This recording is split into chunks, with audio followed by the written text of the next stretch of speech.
minnet eyleme. Müratim üzre müstakim gözetirim rahimde.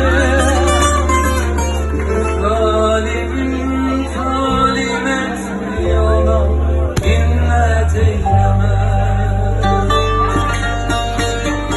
Zalimin talim etmeyana minnet eyleme.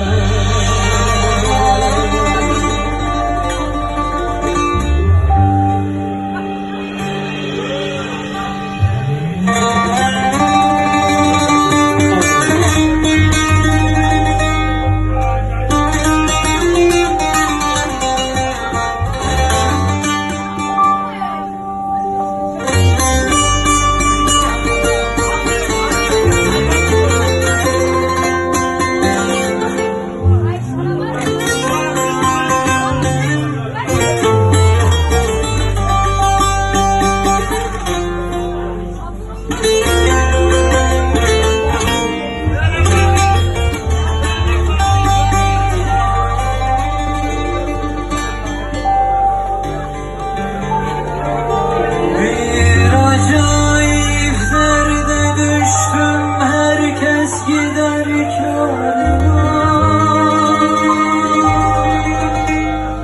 Bugün buldum, bugün yerim hakerimdir yarına.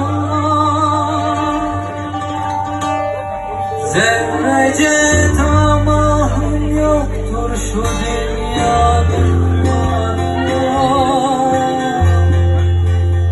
Rızkımı veren kula minnet eyleme.